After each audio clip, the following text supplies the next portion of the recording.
So good morning students. Today let us discuss about meaning of economics, economy, central problems of an economy and types of economic system. So let us start asking our basic question, that is what is economics and why we need economics. So what is economics and why we need economics? The need of economics arises because of two facts. First fact is there is unlimited want, and the second fact is there is a scarcity of resources. As a human being, we have many wants. We need house, we need food items, we need electricity, and so on. But in order to fulfill that, the available resources in the world is very less. So the role of economics comes here. So economics going to talk about how we going to allocate the available resources in order to fulfill the human wants. So thus say that economics is the study of how individual and society going to make a decision about what, about use of scarce resources in order to fulfill the needs. So in simply we can say that my economics going to talk about managing these scarce resources efficiently. So with available resources, how we going to fulfill the our needs. So the many person has given many definition. The most famous definition was given by Professor Leonard Robbins. He says economics is a science which studies human behavior as a relationship between ends and scare means. There's a two word here, that is ends and one is mean. Ends means human want, means there is a resources. So he says economics is a science which studies human behavior. Economics is going to talk about how a human going to behave in various situation, and it also going to talk about relationship between scare means and unlimited wants. Let's next meaning, that is economy. So economics is different, economy is different. Then what is economy? So economics is very simple. An economy is a mechanism through which a resource are organized for the production of goods and services. So in simply state that economics talks about theoretical aspect, whereas economy actually going to practically do it. So economics talks about theoretical aspect, economy going to talk about practical aspect, which means whatever we study in economics we're going to practically do it. That is economy. Economy can also state that it's a state where it is going to undertake all the activities of production, distribution and consumption. So an economic is a mechanism through which resources are organized for the production of goods and services. So I hope this is the very clear about what is economics and what is economy. So let us discuss where all type of economy will face. It may be developed, it may be developing, it may be underdeveloped, whatever. All the countries will face this basic problem. Let us look one by one in detail. The first problem, what to produce in what quantity. It is related to problem of choice of production. So we know that there's a scarcity. If there is no scarcity, we can produce whatever good we are interested. But because of scarcity, we want to make a choice whether we're going to produce consumer goods or capital goods. In simple, whether we want to produce more bread or whether we want to produce more gun also important, at the same time bread also important, but we cannot produce both the goods simultaneously. We want to produce one good more or one good less. So we want to make a clear distinguish whether we want to going to produce more of consumer goods or capital goods. So that is the first problem faced by all the countries. It's because of scarcity. If there is no scarcity, we can provide both consumer good and capital goods. There is no problem of what to produce. But unfortunately, we have scarcity. We want to make a choice whether we're going to produce consumer goods or capital goods. So that is the first problem. Second problem. The second basic problem is how to produce. How to produce is a problem of choice of technique. So in order to produce any goods and services, we have two techniques. The first technique is labor intensive and second technique is capital intensive. Let us understand the meaning of labor intensive and capital intensive first. So labor intensive means in the process of production, more human power is used or labor is used. In capital intensive means more technology is used or machinery is used. So a country like India, we have more labor. So when we are going to replace all labor power with machine, it's going to create unemployment problem. So next problem is that how to produce, whether we're going to use more labor or whether we're going to use more capital. When you're using more labor, it's going to create a lot of employment opportunity. Many will get employed.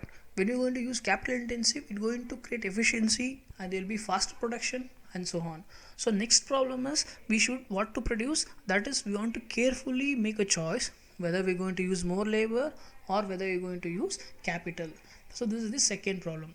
And third important problem is for whom to produce. So this is very important. It's a problem related to distribution. We know that in a country there will be all kinds of people. There will be rich people, there will be poor people, all section of people. So we want to decide who will get more, whether rich will get more or poor will get more. So we should only consider about equality. That means everyone want to get equal opportunity. So these are the three basic problem where all the economy will faces. First one is what to produce, in what quantity, whether to produce consumer goods or capital goods. Second is how to produce, whether we're going to use more labor or capital. And third is for whom to produce, whether we're going to produce more for rich people or poor people or which section of people we want to decide, because in order to make equality. In order to solve this problem, or in order to make a decision regarding what to produce, how to produce, for whom to produce, we have an option. There is a solution for it. That is, in order to solve this, we can see there are types of economic systems which is existing in the world. So this any country will associate themselves with one type of economy.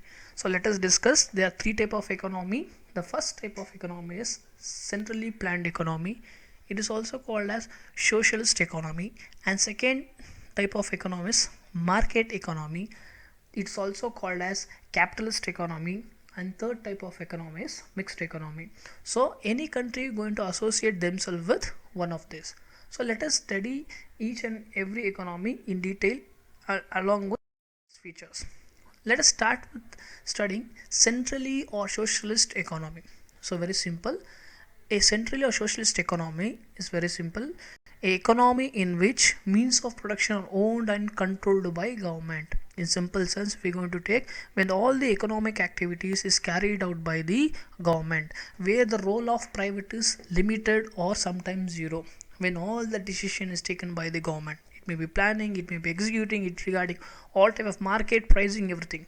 So when a complete economy is controlled by the government, it is called as socialist economy or centrally planned economy. For example, many countries following socialist, for example Russia, Cuba, China, and so many are following socialist, where in such countries all the controls, all the economic is controlled by government alone. The role of private is very limited, sometimes zero. So let us discuss about this feature. The first feature of socialist economy is collective ownership. We can also say the government going to own everything. It may be the factors of production, land, labor, capital, organization, all this controlled by the government. Or there will be collective ownership, which means everyone have equal option. When government is taking control means it means we are the part of the government. So first feature is there will be collective ownership. And second is decision by the government. Whatever may be the decision, it may be pricing, it may be related to quality, everything is taken, decision is taken by the government. The role of private is very limited. So third feature is welfare motive. As we know that when government is going to make every decision, the ultimate motive of government going to be a welfare motive that everyone should enjoy equal rights, everyone should get all the benefits which is provided by the government. So welfare motive will be the ultimate aim of the socialist economy. And next feature is economic planning. So whatever the decision is taken, everything will already be planned. Everything is based on planning. So government going to organize some committee, they're going to plan for it, may be short term or long term. So whatever they want to make a decision, everything comes through the planning. So this is one of the important feature of socialist economy. Next is competition. So competition is very important feature in economic development. So in socialist economy, there will be no competition, or there will be very less competition, because there is no private role of private sector. So no private company will come forward to compete with government. So there will be only government. So there will be no competition by the private sector. So whatever the government is doing, it is final. So these are the some of the features of socialist economy. So what is socialist economy? When all the economic activities is controlled by the government alone or central authority. The role of private is very simple. So what to produce, how to produce, whom to produce, all the decision will be taken by the government alone. So this is the features of socialist economy. Country like Russia, Cuba, China is following this pattern. So one more type of economy that is called as market or capitalist economy. This is most of the Western countries following capitalist economy. For example, USA, France, Italy, and many developed countries are following capitalist economy or market economy. Then what is market economy? So it's very simple. An economy in which the means of production are owned and controlled and operated by the market force or private sector.